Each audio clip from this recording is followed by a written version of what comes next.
નમસ્કાર દર્શક મિત્રો, સત્યમેવ જયતે લાઈવ ન્યૂઝમાં આપનું સ્વાગત છે।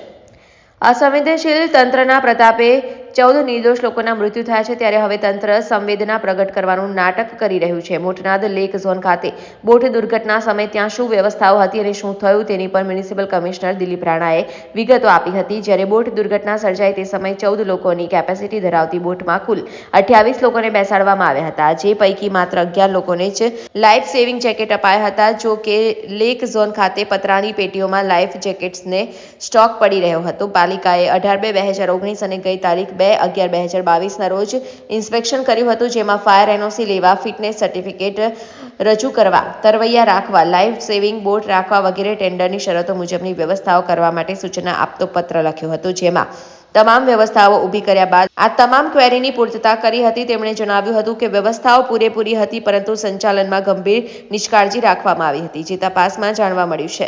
લાઈફ સેવિંગ બોટનો ઓપરેટર ન હતો, તરવૈયા ન હતા, ટ્રેન કોઈ કર્મચારી જ ન હતો। પાણી મોટનાથ મુકામે જે લેક ઝોનમાં દુર્ઘટના થઈ, ખૂબ જ દુઃખદ દુર્ઘટના થઈ છે। 14 લોકોના એમાં મૃત્યુ થયા। એના પરિવારોને હું સાંત્વના પહેલાં તો પાઠવું છું। કોર્પોરેશન દ્વારા જે અત્યાર સુધી જે કામગીરી થઈ છે, એમાં સૌથી પ્રથમ તો એ જ દિવસે, બનાવના દિવસે જ એના કોન્ટ્રાક્ચ્યુઅલ ક્લોઝ પ્રમાણે જેટલા પણ લોકો હતા એની ઇન્ફોર્મેશન અમે પોલીસને આપી અને અમારે ત્યાંથી જે ફ્યુચરિસ્ટિક સેલના એક્ઝિક્યુટિવ એન્જિનિયર છે એમણે ફરિયાદ દાખલ કરી છે અને લગભગ 15 જણ અને જે બોટ ઓપરેટ કરતા હતા એ સાથે 18 જણાનું નામ ફરિયાદમાં અમે દાખલ કરાવ્યું છે।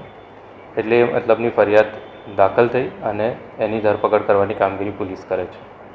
જોડે જોડે કોન્ટ્રાક્ટની ટર્મ્સની જે કન્ડિશન છે એનું જે વાયોલેશન થતા એનો જે કોન્ટ્રાક્ટ છે સદંતર ટર્મિનેટ કરવામાં આવ્યો છે અને જે પણ એની પ્રોપર્ટીઝ અને બધું છે અત્યારે પૂરતું અમે સીલ કર્યું છે।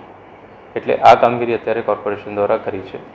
સાથોસાથ રાજ્ય સરકાર દ્વારા આમાં મજિસ્ટ્રિયલ ઇન્કવાયરી આપી છે, એટલે કલેક્ટર સાહેબ અને જિલ્લા મજિસ્ટ્રેટ દ્વારા જે પણ માહિતી એ લોકો માંગે છે અમે એમને ફર્નિશ કરીએ છીએ, તાકી એ કન્ક્લુઝન પર પહોંચી શકે કે કઈ રીતે એડમિનિસ્ટ્રેટિવ લેપ્સ હતી કે પછી કોન્ટ્રાક્ટરની પ્રત્યે બહુ વધારે બેદરકારી હતી, અધિકારીની બેદરકારી હતી, ક્રિમિનલ ઓફેન્સ હતો કે કેમ, એ બધી ઇન્કવાયરી મજિસ્ટ્રિયલ ઇન્કવાયરી કરવા માટે કલેક્ટર સાહેબને અમે ડે ટુ ડે એમની જે પણ માહિતી એમને જોઈએ અથવા દસ્તાવેજી પુરાવા જોઈએ એ કોર્પોરેશન સબમિટ કરી રહ્યું છે।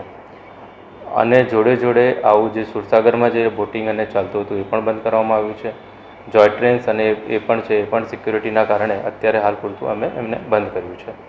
કોન્ટ્રાક્ચ્યુઅલ ક્લોઝ જે છે એમાં જે કોન્ટ્રાક્ટ જે થયો છે કોર્પોરેશનનો જે કોટિયા પ્રોજેક્ટ કંપની છે એની સાથે 2017માં થયો છે, 2019માં એનું ઇમ્પ્લિમેન્ટેશન ચાલુ થયું અને આ થયા એ કોન્ટ્રાક્ટમાં જે જવાબદારીઓ જે છે કે એનું લાઇસન્સ લાવવાની, પછી એનું ફિટનેસ સર્ટિફિકેટ અને એ બધું જ કરવાનું, સેફ્ટીના સાધનો રાખવાના, તરવૈયા રાખવાના, બોટ રાખવાની, બોયાઝ રાખવાના, એ બધી જવાબદારી એની હતી। જોડે જોડે કોર્પોરેશન દ્વારા સમયાંતરે એનું સુપરવિઝન પણ થયું છે।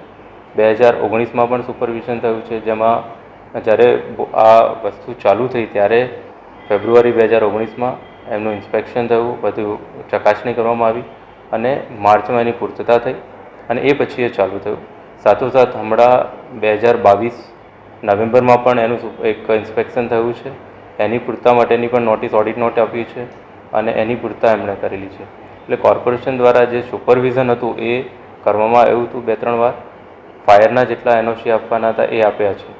એટલે કોર્પોરેશનના જે અધિકારીની બેદરકારી કે એ છે એનું ઇન્વેસ્ટિગેશન અને ઇન્કવાયરીનો સબ્જેક્ટ છે, જે કલેક્ટરશ્રી દ્વારા કાર્ય કરવામાં આવી રહ્યો છે। અમે પણ અમારા ડીવાયએમસીને કીધું છે કે પણ એ પણ ઇન્કવાયરી કરે।